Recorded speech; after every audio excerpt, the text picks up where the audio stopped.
예, 안녕하세요. 중국 공산당과 인민해방군, 글로벌리스트 흑막 세력, 악마의 나라티브 사제들 이 세 집단에 대한 전 세계 가치지향 애국 민중의 투쟁을 매일매일 전해드리고 있는 세뇌 탈출입니다. 오늘은 이 민족주의, 짝퉁 민족주의에 대해서 좀 말씀을 여쭈고자 합니다. 짝퉁 민족주의를 가지고 조선 땅에서 제일 장사를 잘한다는 평양입니다. 김일성 집단이죠. 남한 땅에서, 그러면 조선 땅의 남쪽, 조선 땅의 남녘에서 짝퉁 민족주의를 가지고 제일 잘 장사를 한 데는 어딜까요? 조선일보입니다. 조선일보. 오늘 조선일보가 이 짝퉁 민족주의를 강화할 수 있는 어떤 그런 기제를 발견하면 얼마나 날쌔게 뛰어들어서 그걸 부풀리는지 그 생생한 사례를 살펴보도록 하겠습니다. 조선일보 기자들 양심을 찾든지 공부를 하든지 혹은 둘 다 하십시오. 양심도 없고 무식하기도 하고 그러면은 그 월급 받는 값이 안 나오죠. 부끄러운 줄 아세요? 자, 먼저 세뇌 탈출 잘 구독료 부탁 말씀 올립니다. 신한은행 140-012-108493 주 백모 프로덕션입니다. 참으로 어려울 때인데도 꾸준히들 도와주셔서 백모 세뇌 탈출 뚜벅뚜벅 진행할 수 있습니다. 감사합니다. 자, 잠시 이 책 소개 말씀 올리겠습니다. 중국은 괴물이다. 이 중국이 미국을 얼마나 구멍숭숭 침투해서 장악하고 있는지 그 비참한 실상을 낱낱이 다루고 있습니다. 이 책을 읽으시다 보면 한국은 얼마나 중국이 들어와 있을까 이 걱정이 저절로 듭니다. 그 같은 걱정하면서 그리고 중국의 마술을 벗어날 길을 우리가 같이 생각해보는 그런 기회를 가졌으면 좋겠습니다. 사실 너무 걱정하실 건 없습니다. 자, 이 조선일보 요새 조선 하면서 러브 하트도 넣고 전 조선일보 별로 사랑하지 않는데 인터넷판에 한때 탑이었습니다. 제목을 보십시오. 살벌합니다. 한국어 기원 밝혀졌다. 9,000년 전 중국 동북부에 살던 농경민. 우선 이 말이 전부 사기입니다. 그러니까 이제 네이처지에 발표된 한 논문을 확 부풀려서 얘기한 건데요. 그 논문이 한국어의 기원을 이렇게 주장하는 그런 논문이 아닙니다. 이 기원을 따질 때는요, 언어의 기원을 따질 때는 굉장히 조심스럽습니다. 이 논문의 의미는 뭐냐면 컴퓨터 통계 모델을 최초로 사용한 거예요. 베이지안 모델을. 언어학의 영역에서. 그래서 게재된 겁니다. 기장 농사 짓던 사람들인데 이게 기장이라는 게 원문을 보게 되면 밀레예요, 밀레. 근데 밀레는 극에서 극까지 있습니다. 예를 들어서 수수도 밀레라 그러고요. 우리가 기장이라고 부르는 것도 밀레라고 부릅니다. 그러니까 밀레의 종류는 굉장히 많습니다. 오히려 서양 사람한테 밀레라 그러면 혹은 우리 동아시아의 밀레라 그러면 그 수수를 뜻할 때가 많습니다. 수수. 고량주 담는 그 수수. 그 다음에 두 번째로요. 이 밀레 농사를 짓는 사람들을 농경민이라 부르냐? 안 부릅니다. 왜냐하면 그 당시에 밀레만 가지고는 주곡이 되지 않습니다. 스테이플 푸드, 주곡은 인류 역사상 이때까지 4개밖에 없습니다. 쌀, 보리, 밀, 옥수수. 쌀, 보리, 밀, 옥수수만이 인간에게 기본적인 영양소와 기본적인 칼로리를 공급합니다. 예를 들어서요, 일본 조몽인들이 약 한 5,000년, 6,000년 전에 수수 농사를 지었어요. 혹은 기장 농사를 지었어요. 기장 농사를. 그러면 조몽인들이 농경에 진입했다. 그렇게 말 못합니다. 쌀, 보리, 밀을 짓지 않았기 때문에 조몽이는 여전히 사냥어로 채집입니다. 사냥어로 채집하는 사람들이요, 원예도 하고요. 그러니까 채소도 길러 먹고 부분적으로 이런 그러니까 생산성이 낮은 그런 조라든지 수수라든지 이런 걸 기르기도 합니다. 그러면 조나 수수를 길렀다 그래서 그게 농경에 진입했냐, 농경민이냐? 아닙니다. 지금 이 기사를 읽어보면 일단 원문에 밀레라고 한 걸 지 마음대로 기장이라고 해석을 했고요. 이게 만주 요하 부근이기 때문에 10중 8구가 수수입니다. 그러니까 원문에 밀레라고 해놓은 걸 지 맘대로 기장이라고 해석을 했고, 그 다음에 그 기장 농사 짓는 사람들을 농경민이라고 부르고 있어요. 농경민 아닙니다. 기장 가지고는 농경을 그 스테이플 푸드, 그러니까 그걸 고인류학에서 스테이플 푸드라고 불러요. 주곡이라고. 주곡이 아니기 때문에 사냥으로 채집이 본업이고 옆에 텃밭에서 기장을 좀 기르는 거고 이런 겁니다. 이게. 혹은 수수를 좀 기르는 거고. 그러니까 이 제목 안에 지금 일단 이 논문이 한국어 기원을 장담하는 논문이 아닌데 기원이 밝혀졌다. 불알 한번 폈고요. 그 다음에 9,000년 전 중국 동북부에 살던 농경민인데 이 기사 내용을 보면 밀레, 그러니까 기장 농사라고 했다고요. 기장은 농경민이라고 부를 수가 없어요. 그냥 보완적인 농사지. 그러니까 제목 자체가 거짓말이에요. 그리고 기사에 기장이라고 해놓은 거 거기에 딱 그 위키피디아에서 딱 해가지고 기장 사진까지 했는데, 그러니까 원문에 밀레라고 했으니까 이 밀레가 뭘 뜻할까 고민을 해야 되는데, 그냥 밀레는요, 예를 들어서 수수에서 뭐 기장, 조까지, 조도 아마 밀레에 속할 거 거의. 굉장히 다양해요. 원문에서 밀레라고 한 게 뭔지를 이게 생각을 안 하는 거예요. 이렇게 막 찌릅니다. 그러면서 이제 이 논문에서는 이제 트랜스 유라시아 어족, 그러니까 트랜스 유라시아 랭귀지 패밀리라는 얘기를 써요. 그러면서 딱 이것이 바로 우리가 말해왔던 알타이 어족이다. 잠깐만요. 일단 알타이 어족 좀 더 뒤져보세요. 현대 언어학에서 알타이 어족 인정을 안 합니다. 대한민국에서 아직도 알타이 어족 하는 자들은 전부 친북 국사학자들밖에 없습니다. 그리고 친북 국사학자에 물든 상고사학자들밖에 없습니다. 현대 언어학에서는 알타이 어족을 인정을 안 해요. 왜 그러냐면 언어의 족보를 따질 때는요, 발음을 많이 봐요. 그리고 한 300개 정도 되는 아주 기본 단어를 봐요. 자, 한국어와 일본어 비슷하죠? 문법 비슷하죠? 와타시와 각고꾼이 이키마스. 나는 학교에 갑니다. 와타시, 나는, 와, 학교, 각고꾸, 에, 니, 갑, 가다, 이키, 니다, 마스. 와타시와 각고꾼이 이키마스. 그러면 이게 이제 신텍스가 거의 같단 말이에요. 문법 구조가, 문장 구조가. 그럼 한국어, 일본어 같아? 아닙니다. 문장 구조는 얼마든지 차용합니다. 그럼 뭘 봐야 돼? 하늘, 땅, 아빠, 엄마, 하나, 둘, 셋 이런 기본적인 단어 한 300개. 일본 말은요, 희한해요. 하하찌찌가 어디서 하하찌찌? 하하가 아마 엄마고 찌찌가 아버지일 텐데. 전 세계에서요, 엄마 하면 M자가 들어가고요. 대부분의 단어가. 아빠 하면 파가 들어갑니다. 일본말만 하하찌찌예요. 일본말에 종성이 없어요. 와타시와 각고꾼이 이키마스. 한 번도 받침이 없어. 그러면 이거는 파닉, 그러니까 발음 체계가 다르고요. 기본 어휘가 달라요. 따라서 이건 패밀리가 다른 거예요. 그래서 일본말은 세계 최대의 고리보입니다. 아이솔리트.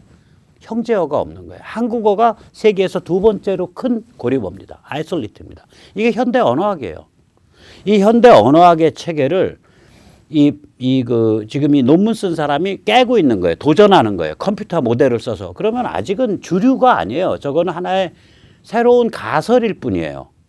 근데 밝혀졌다. 웃기는 소리 하고 있는데 학문이 논문 하나로 확 뒤집혀요? 이런 종류 학문이? 조선일보 왜 이렇게 무식해? 왜 이렇게 경망스러워요? 싸가지가 없고. 당신들 학문은 뭘로 보는 거야? 조선일보 화장실에서 흘러나오는 하수구 썩은 것쯤으로 보는 거야, 학문을? 학문에 대한, 진실에 대한 존중심을 좀 가지세요. 그렇게 쌍스럽게 놀지 말고.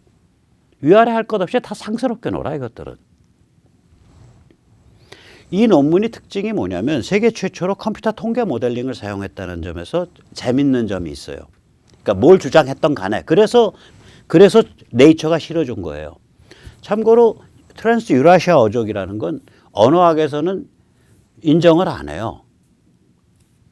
저거는 아주 일부 새로운 학설, 새로운 가설일 뿐이에요. 그럼 트랜스 유라시아라는 게 뭔데? 우리가 노상 얘기했던 유라시아 스테페 벨트예요. 저거. 그러니까 서만주에서 저기 지중해까지 이르는. 거기에서 왔다 갔다 하던 사람들이 쓴 거.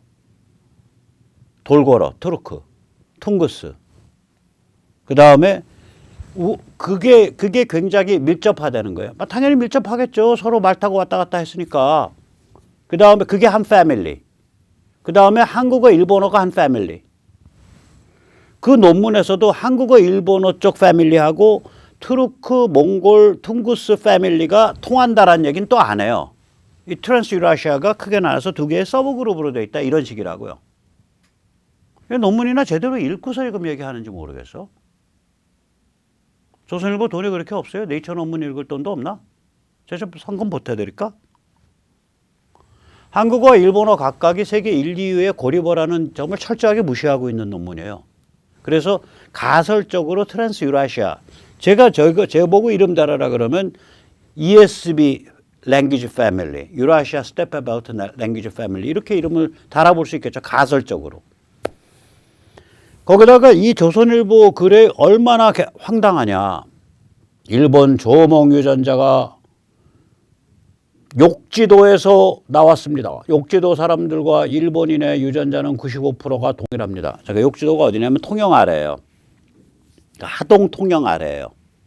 그러니까 대마도에서 멀지 않은 곳. 그러면 일본 조몽도 한반도 만주 언어 패밀리라는 소리인데 이게 말이 안 되는 소리가 제가 여러 번 이제 조금 이따 다시 이것 때문에 그림을 좀 공을 들여서 그랬어요. 조몽은요, 한 3만 년 전쯤에 일본 열도로 튀어들어가서 고립된 사람들이에요. 그래서 유전적으로는 오스트레일리아 원주민과 같아. 혹은 제가 말씀드렸죠. 그 인도양에 있는 센티넬 아일랜드에 가면은 한 5만 년 동안 고립돼 있는 사람들이 있어요. 그 사람들과 같아요. 그러니까 이제 고인류학에서는 한 6만 5천 년 전쯤에 아프리카에서 중동 지역으로 현생 인류가 튀어나와 가지고 그 현생 인류 중에 아직 그때는 현생 인류가 이 온대 지역, 추운 지역에 대한 그 면역을 덜 확보해 있을 때예요. 그러니까 아열대를 따라서 동쪽으로 이 태양을 좋아했나 봐요. 동쪽으로 쫙 달려요. 달려가지고 지금 말하자면은 말레이시아쯤 이르렀을 때 한 줄기는 베트남에서 저기 중국 그 해안 지역 해가지고 타이완까지 들어가서 오키나와를 또 타고서 일본으로 뿅 들어가고요. 그게 일본 조몽인이에요. 다른 한 줄기는 말레이시아에서 그때 그걸 순달랜드라 그래요. 해수면이 그 당시에 한 100m쯤 낮아요. 5만 년 전에는. 그러니까 지금 말레이시아 그다음에 인도네시아 이런 데가 거의 연결돼 있었어요. 그래가지고 마지막에 이제 저기 넘어갈 때 저기 그 오스트레일리아 넘어갈 때 왈레스 라인이라 그러거든요. 예를 들어 왈레스 라인이 뭐냐면 폭은 좁은데 바다가 깊어요. 그 티모르 있고 이런데 뉴기니아 뭐 있고 이런데. 그러니까 오스트레일리아의 생명체가 동남아시아로 못 넘어오잖아요. 오스트레일리아 캥거루 동남아시아에 없잖아. 오스트레일리아의 특이한 생명종들이 동남아시아로 못 넘어요. 그래서 그 왈라스 라인이라고 부르는데 그 5만 년 전쯤에 거기를 뭐 뗏목 같은 거 타고 톡 건너가지고 그 사람들이 오스트레일리아 원주민을 구성한 거예요.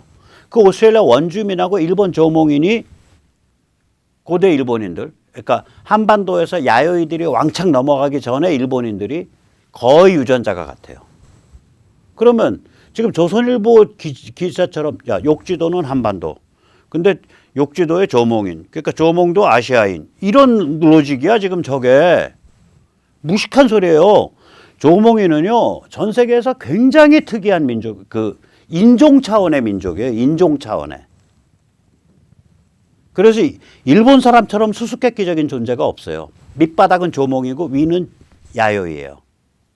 일본인의 유전자 검사를 해보면 큐슈, 한반도에서 많이 건너간 큐슈와 기내가 야요이 유전자 비율이 제일 높아요. 다시 말해서 조몽 유전자 비율이 제일 낮아요.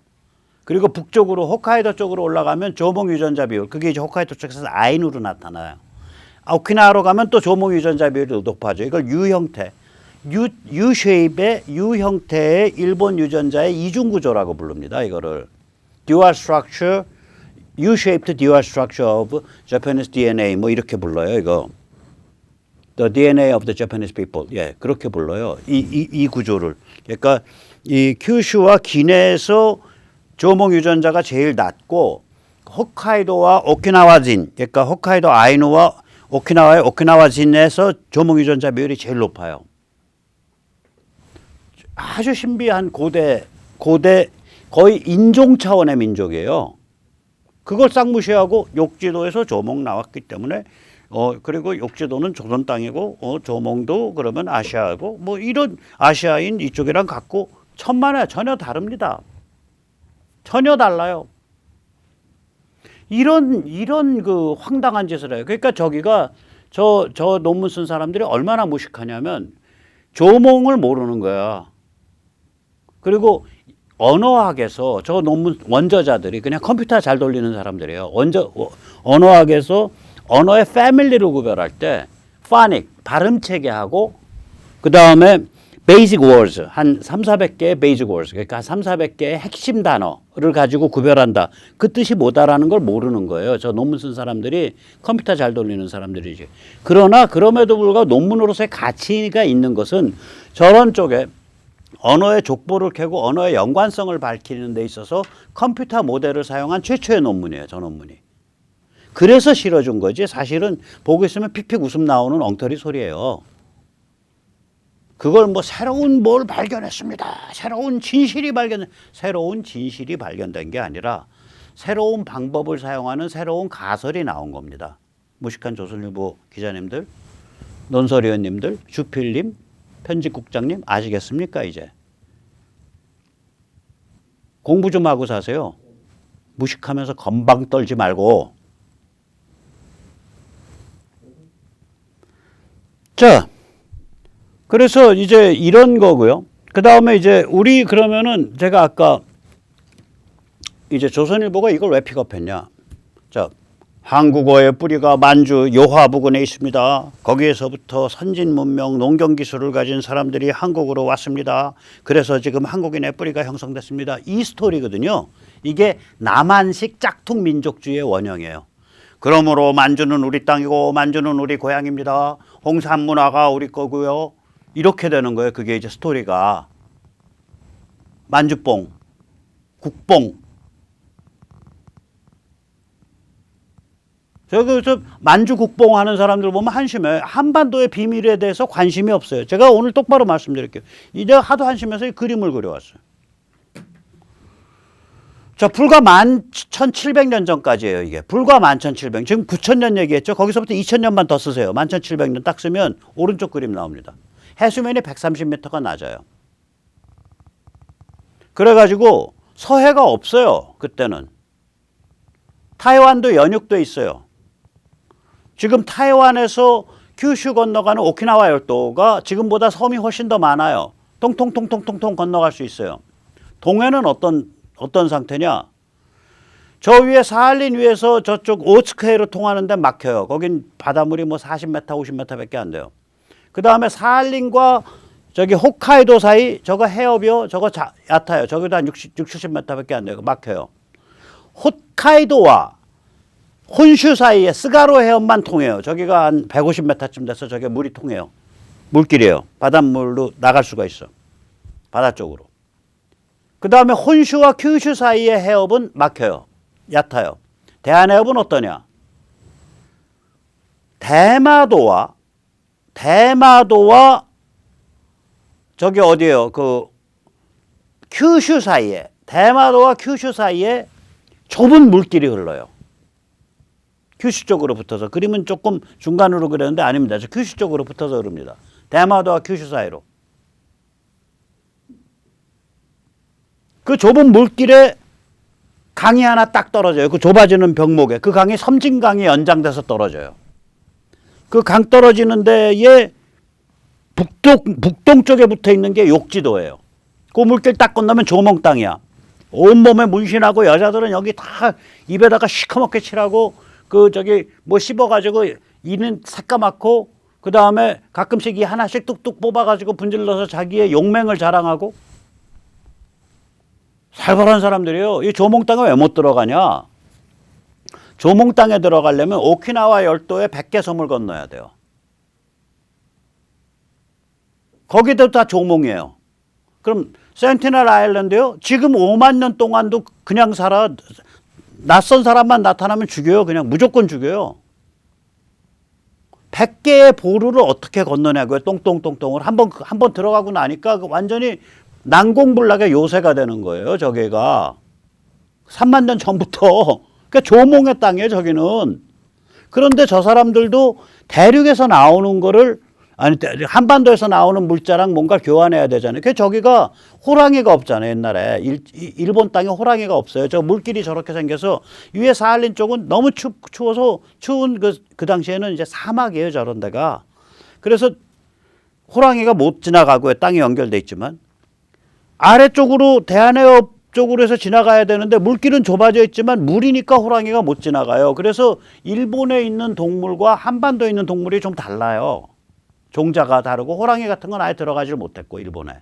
그래서 일제 때 일본 포수들, 일본 귀족들이 와서 한국 호랑이 사냥한다고 호랑이 한번 잡아본다 그래가지고 호랑이 잡다가 우리나라 호랑이 멸종됐잖아요.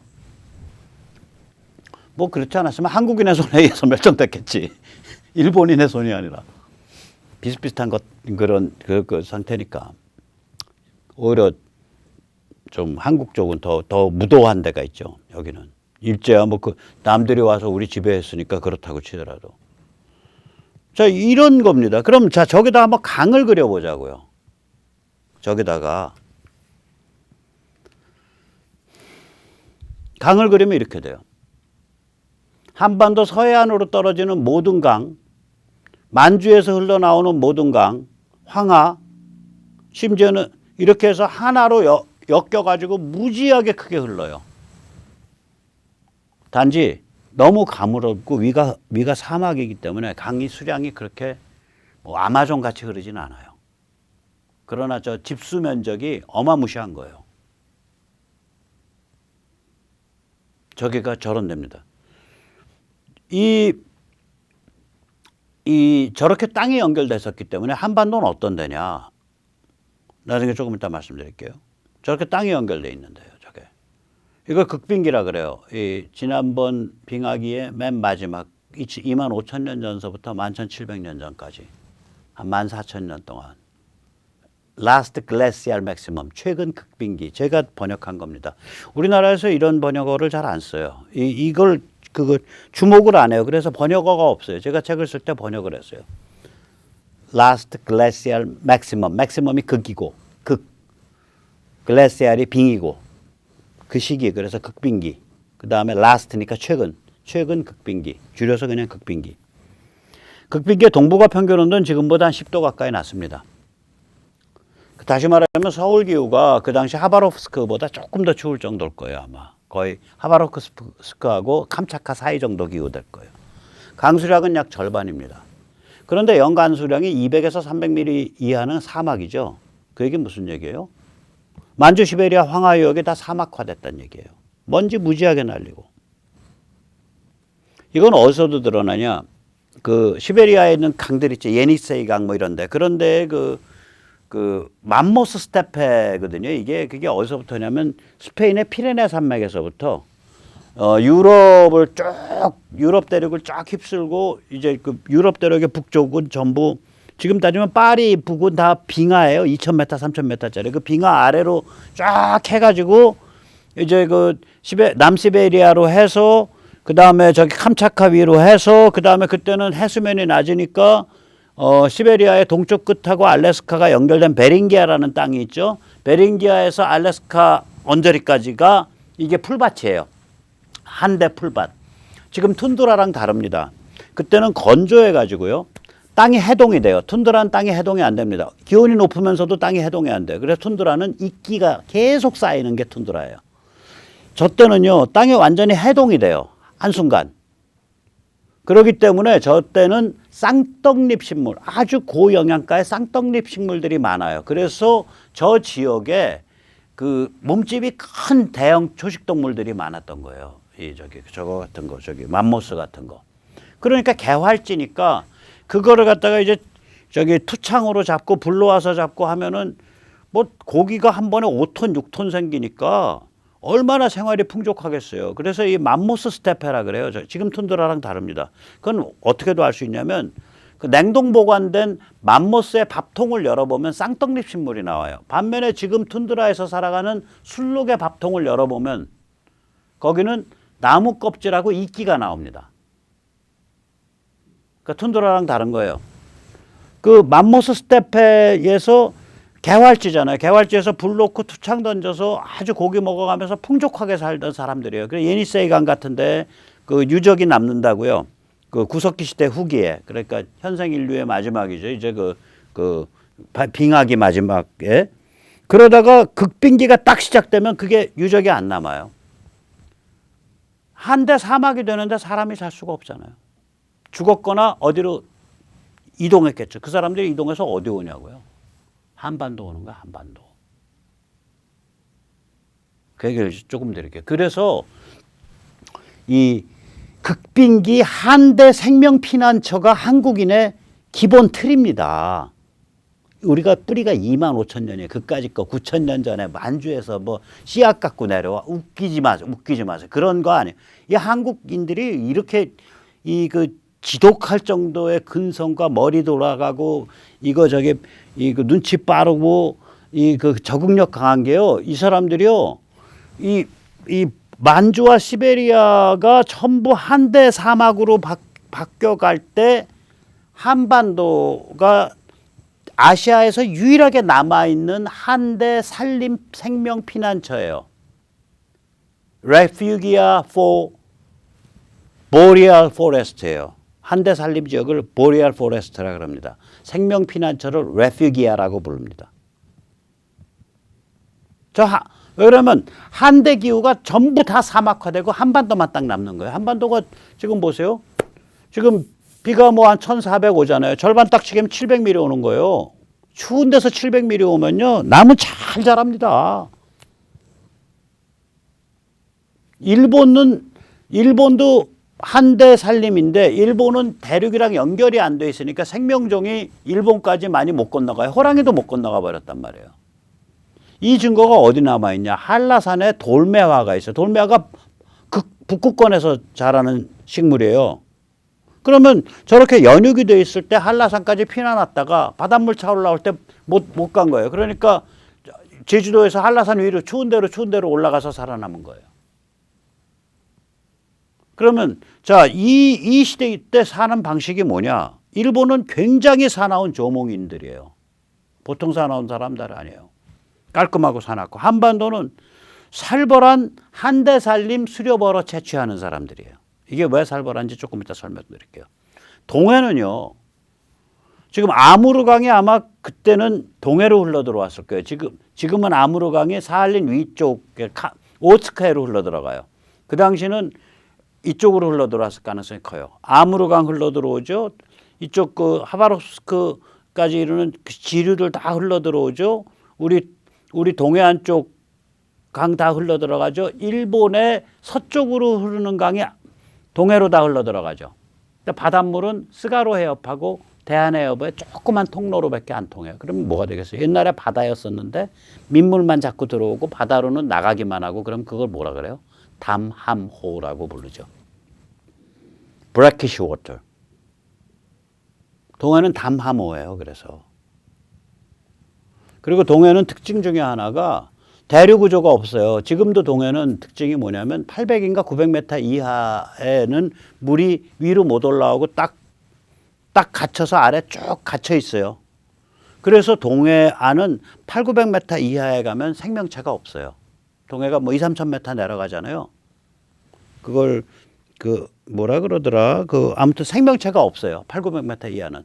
바이칼호는 달라요. 바이칼호는 1,500m쯤 깊이가 가는데 밑에서 저게 많이 와요. 바이칼이 뭐라 그러죠? 온천. 그래가지고 바이칼호는 대류가 있어요. 그래서 1,500m 깊은 호수인데도 불구하고 위아래가 이게 대류가 돼서 맨 밑바닥까지 생명종이 살아요. 바이칼호가. 그래서 바이칼호가 전 세계에서 생명종이 제일 풍부한 호수 중에 하나예요. 동해는 다릅니다. 8, 900m 아래 내려가면 생명종이 없어요. 그러면 윗물은 뭐야? 민물. 아랫물은 뭐야? 짠물. 둘이서 대류 안 돼. 그 상태였던 거예요, 동해. 그 브래키쉬 워터죠. 그리고 약간씩 찝찝해지고. 그러니까 염함호라 그러죠, 저걸. 염함호. 담함호, 담함호. 담은 담수, 함은 소금기를 뜻하죠. 담함호. 세계 최대의 담함호죠. 그래서 우리 한민족을 이해하려면 이 극빈기를 봐야 돼요. 극빈기 때 한민족의 뿌리가 있다고요. 저 만주에서 온 사람들이 아니에요. 이 살벌한 땅에 대부분 그 2만 5천 년 전쯤에, 그러니까 9천 년, 만 년 전에 만주에서 온 사람들이 아니라 2만 5천 년 전에 극빈기 닥쳤을 때 그 맘모스 스텝 지역의 사냥꾼들이 내려왔고요.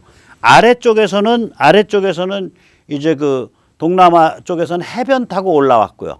근데 해변 타고 한반도까지 들어왔겠나 싶어요. 왜냐면 이게 너무 위험한 땅이라서. 왜 위험한지 이따 말씀드릴게요. 양자강 유역 이남, 황하유역은 저건 다 이제 저거고, 저게 뭐야, 저거죠. 황하유역 지금 뭐 500mm 비 이거밖에 안 오고, 그때 250mm 이렇게 올 텐데, 그 사막인데 사람 못 살아요. 양자강 유역이나 돼야 돼. 그러니까 회하 이남, 진령산맥 이남 되면 이제 비가 많이 오니까 그쪽은 사람이 살죠. 거기는 이제 전통적 개활지죠. 그러니까 오픈 그래스랜드 혹은 오픈 우디드 그래스랜드. 그러니까 가끔씩 나무 뚝뚝뚝 서 있는 풀밭. 그게 이제 현생 인류가 제일 좋아하던 그거예요. 왜 그러냐면 이게 풀밭이기 때문에 투창을 던지고 그 다음에 그 무리를 지어서 맹수랑 대항을 할 수 있고, 그러니까 시계가 트여 있으니까 안전하단 말이에요. 시계가 트여 있잖아요. 오픈 그래스랜드 혹은 우디드 그래스랜드 두 개가. 그러니까 나무가 뚝뚝뚝뚝 서 있는 초지 혹은 초지만 사바나 초지처럼 초지만 쫙 펼쳐져 있는데, 그래서 거기는 사람이 좀 살아요. 많이 살아요. 지금 보면은 중국의 그 회하 진령산맥 라인, 회하 진령산맥 라인이 이 동서 라인인데 그게 양자강하고 황하 사이의 라인이에요. 그래서 중국의 그 인문지리에서 굉장히 중요한 라인입니다. 회하 진령산맥 라인 북쪽은 밀을 먹어요. 거긴 건조해요. 회하 진령산맥 남쪽은 쌀을 먹어요. 습하고 온화하고. 그래서 그 유자가 회하를 건너면 탱자가 된다가 그래서 그런 거예요. 아무것도 아닌 강인데 그 강을 경계로 회하의 남쪽은 달달한 유자가 나오고 회하의 북쪽은 스디슨 탱자가 나온다 이거예요. 자, 그러면은 만주에 그럼 사람 언제 들어가서 사는 거야 다시? 만여 년 전, 9천 년 전에 만주로 사람이 들어가서 사는 거예요. 만주가 사막일 때 2만 5천 년 전부터는 만주는 사막이고 한반도에만 사는데, 이 한반도 사람들이 어떤 사람들이냐? 여기가 한대 숲은 우거져 있는데 그때는 활도 없어요. 그런데 한반도에 호랑이와 범이 이게 한대 표범을 범이라 그럽니다. 우리가 이제 지금 우리가 범이 다 멸종하고 호랑이도 다 멸종해 버려 가지고 야, 산에 갔다가 범 만났어. 옛날 사람들 그 말 할 때 호랑이 만났다고 착각하거든요. 아니에요. 표범. 한대 표범. 그게 범이죠. 사람 물어 죽일 수 있죠. 그러나 호랑이처럼 그렇게 살벌하진 않죠. 그러니까 곰, 범, 호랑이. 한대 맹수는 여기 다 들어와서 사는 거예요. 한대에서 제일 값비싼 동물, 담비. 그것도 여기 다 들어와서 사는 거예요. 저 2만 5천 년 전에서 저기 만 년 전까지는 극빈기 때는. 그러니까 이 살벌한 땅에 활도 없이 여기 바깥이 다 그거니까 여기 와서 살겠다고 들어온 사람들이 그러니까 한반도에서 발견되는 현생 인류의 첫 유적이 2만 5천 년에서 2만 년 전 사이 유적들이 발견되잖아요. 뭐 충북 단양 유적, 뭐 전남 승주 유적 다 그래요. 그전에는 여기는 한대 살림이어서 여기까지 들어올 필요가 없어. 그 시베리아의 맘모스 벨트에서 사냥하면서 살면 돼요. 만주에서 맘모스 풀밭에서. 여기 너무 위험해서 안 들어온다고. 근데 거기가 다 사막이 되니까 거기서 맘모스 잡고 이러던 사람들이 여기로 들어와서 살게 되는 거예요. 그때. 그게 한국인의 뿌리라고요. 자, 그런데 그렇게 해서 이제 극빈기가 끝났어. 그 지금처럼 아주 좋은 지금 현재 기후가 왔어요. 이걸 뭐 완신세라 그러죠. 홀로스인 뭐 그럴 거예요. 지금이 완신세. 아무튼 이런 기후가 왔어요. 아주 좋은 기후가 왔어. 그럼 만주에 누가 올라가서 살았겠냐? 근데 만주가요. 우리가 특징이 만주, 시베리아가 이 동아시아 쪽이 빙하가 없었습니다. 이거 굉장히 중요한 겁니다. 지금 저기 그림 한번 보세요. 저게 회색이 저게 빙하거든요. 가만히 보고 있으면은 유럽이 아이슬란드, 잉글랜드, 그 다음에 파리 북쪽에서부터 모스크바, 스칸디나비아 여기 다 빙하에 덮여 있는 거고요. 북아메리카가 저거 전체 저기 토론토 아니 저기 캐나다 전체와 오데오까지가 빙하로 덮여 있는 거예요. 북아메리카가. 그렇죠? 그런데 오른쪽으로 쭉 와서 보세요. 만주, 시베리아 저기 저기 이렇게 보면 저기 저 이렇게 나가 캄차카 반도 얼마나 추워요. 거기 빙하 안 덮여 있어요. 안 덮여 있잖아요. 빙하가 없어요. 이 얘기 뭐냐? 춥고 건조하고 먼지 날리는 한대 사막이어서 눈이 덜 와서 빙하도 없는 거예요. 절대적 건조지대야. 이 얘기 무슨 얘기예요? 빙하 끝났을 때 서유럽은 예를 들어서 지금도 영국 땅은 하루 1년에 1cm, 2cm씩 솟아오릅니다. 스칸디나비아도 아마 그럴 거예요. 저게 빙하 녹은 지가 얼마 안 돼요. 사람이 살 수 있게 된 게 영국 땅 같으면 8, 9천 년밖에 안 될 거예요. 그래서 영국 땅을 보면 사람 살 수 있게 되자마자 굉장히 고급 농경 기술, 예를 들어서 양을 이렇게 돌담을 싸가지고 몰아가면서 집에 넣고 또 끄집어 내올 수 있고 이런 거를 만들어놓는 그런 농경 기술을 가진 집단이 바로 들어가요. 한 8, 9천 년 전에. 빙하 녹자마자. 저게 빙하라는 게 날씨 따뜻해졌다고 바로 녹는 거 아니거든요. 높이가 2,000m, 3,000m예요. 얼음장벽 높이가. 높이가 백두산 높이에요. 얼마나 얼음 무게가 높았으면 지금도 그거 녹고 나니까 땅이 지금도 조금씩 다시 솟아오를 거예요.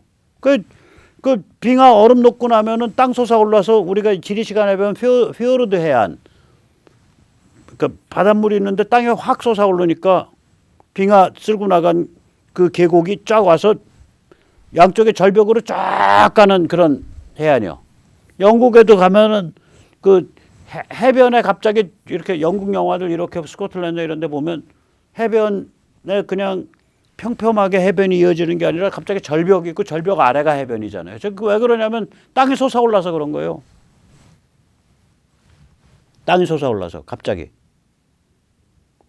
그러면 여기는 동북아시아는 땅이 솟아오를 일이 없잖아요. 빙하가 없었네, 여기가.